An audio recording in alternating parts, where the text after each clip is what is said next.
welcome back to the Chrissy B Show, everyone. So now it's time to speak to my very special guest for today, and that's Viola Edwards, who's also known as the Clarity Coach. Welcome to the show, Viola. Thank you. Thank you. Pleasure to see you again. So, very successful lady, but first of all, things weren't always easy for you growing up. You had quite a tough childhood, didn't you? Can you tell us about that? Yes. Yes, it's at the end that childhood who make me who I am today, but it was a little bit tough. Lost my father when I was 3 and have the first migration when I was like 5. But mainly the tragedy of the losing my father is that also my mom was pregnant and my sister was born a little bit ill, and then my mom has to focus on my sister. So in a way, from being a princess, only child in a family, I was like a little bit of an orphan in an early age, and become these like very, you will not believe it, but I was very dark, gray child and silent and like very absent in a way. So childhood was tough, and we moved then to Lebanon, my mom's country, at the age of 5, and at the age of 13 we moved to Venezuela because then the war was imminent in Lebanon, and many Lebanese went wherever they could go, and my mother had a brother in Venezuela. So at the age of 13 I had to stop schooling and start working because we were immigrants. Working at 13? Working at 13. What were you doing at 13 then? I started in shoe store and then hairdressing and then telephonist and then secretary. And this is the way how I stayed. It's really hard from a very young age. It was hard. It was hard, especially that I love studying, I love books. So I did homeschooling supervised by myself. Oh, bless.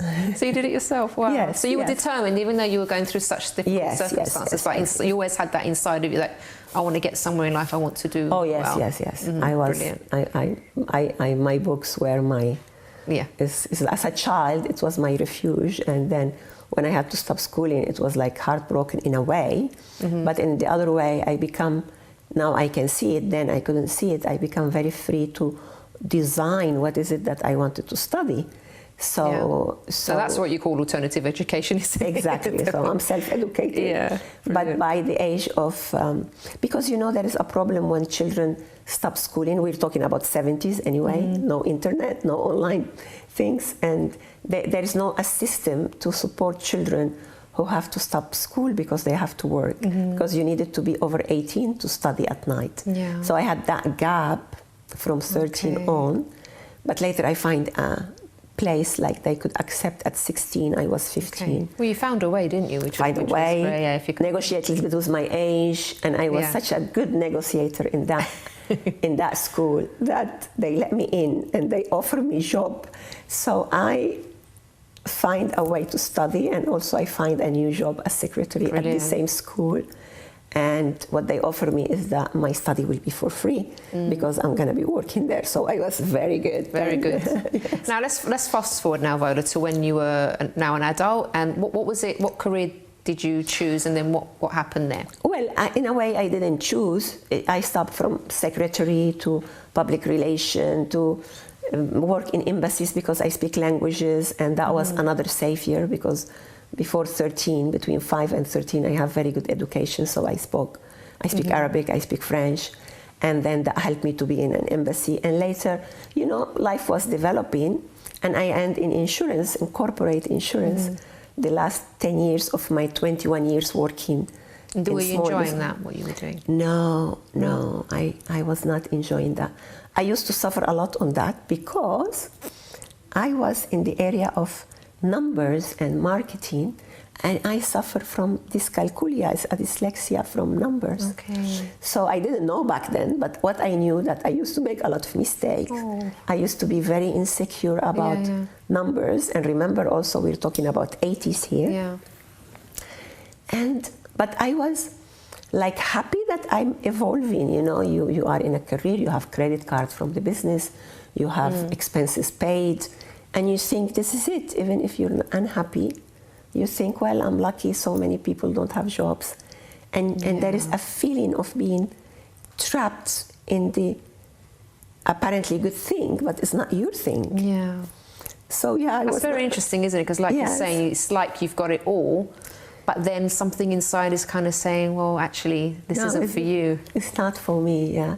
And I remember the last year was so hard, like when it started being hard to go to work. And I used to have an assistant, Emilia, that she would love that job. And one day I saw her and I saw, if I will not be here, she's the one who will have my job, and she will honor that job much better than I do, you know. So I started having the courage. Of course, all these years I kept studying, self-developing myself, and keep reading psychology and doing many courses, and you know, and then I had the courage, and one day I managed to quit. After 21 years. Wow, working. That was a brave step. It was. Because it's something they were used to, gave security, all that kind of stuff. I was terrified because, you know, you have expenses and you're used to, by then, you know, you're self-made, and I have family, I have a sister, a mother. And but I had a friend who told me, I know you're ready, go for it, I'll help you. She said, I'll help you. I remember she took her checkbook and gave me a check. Wow. And I think that sometimes this is what you need. It's not the money, the quantity of money. It was like, I'm there. For somebody like me with this orphanity subject on my shoulder, it was very important. So okay. So tell us what you actually achieved then. When you left the job, what did you start doing? Then I went to training, to breathwork training and coaching, and come back, and it was my thing. And in less than 1 year, I was all over the places.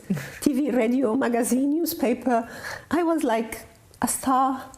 I was finally in my niche. It was the 90s, early 90s in Venezuela. And it was, we were talking with my friend today, how in South America and North America, self-development and coaching and workshop and training was a boom much before Europe, actually. So I was in the correct place with the correct subject at the correct time, with wonderful age. I was 34 years old, with 21 years of experience working for others. So I was just there, perfect. Wow, it worked out really well then for you. Very well, very well. And then later I created this center for breathwork and coaching and start training people. I will have doctors coming to train with me, psychologists.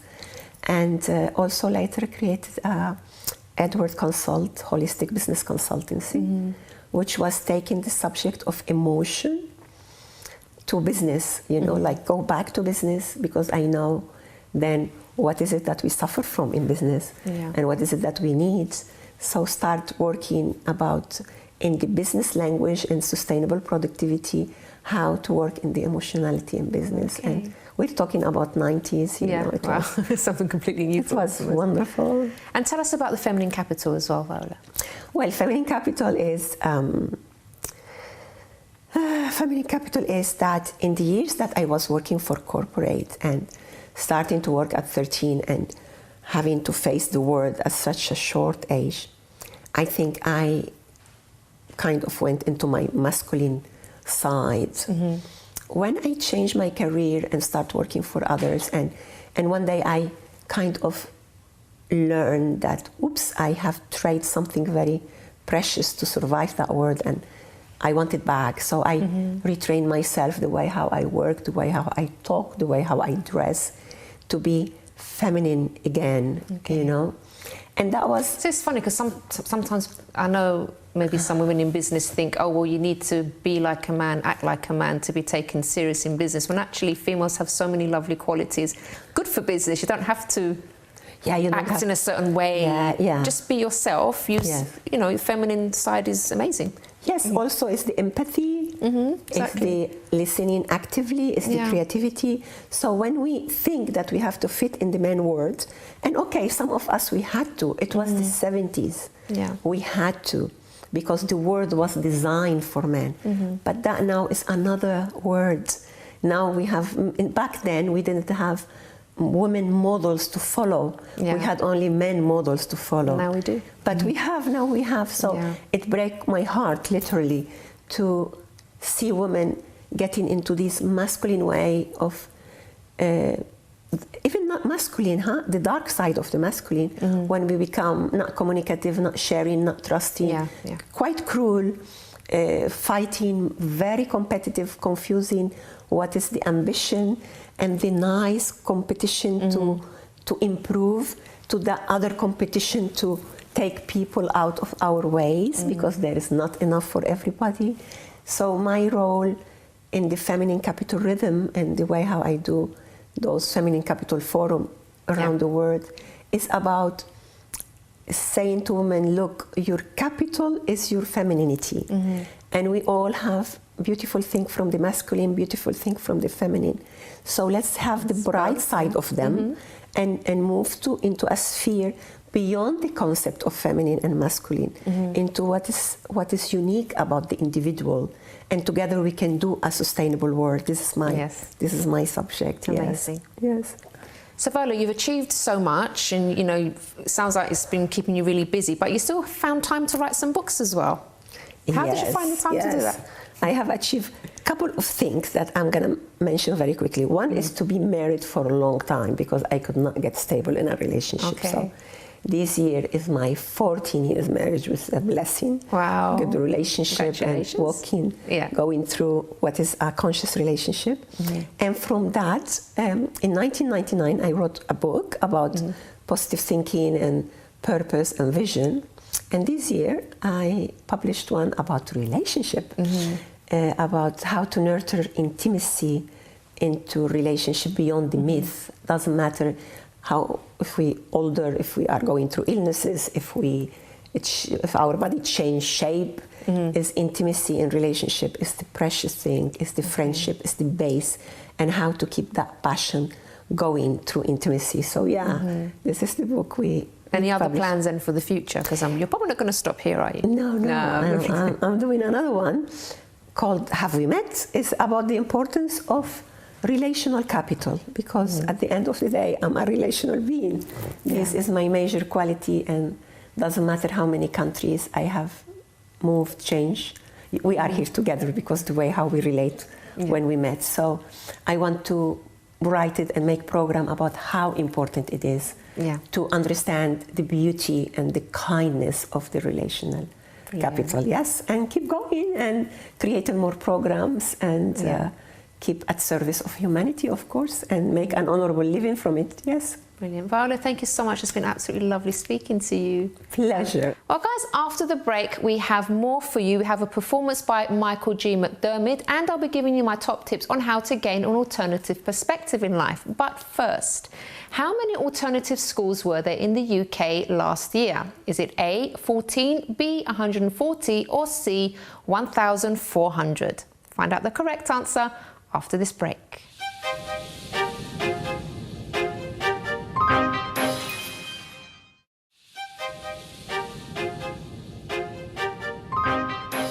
Welcome back to the Chrissy B Show, everyone. Now, before the break, I asked you how many alternative schools were there in the UK last year. Was it A, 14, B, 140, or C, 1,400? The answer is B, 140.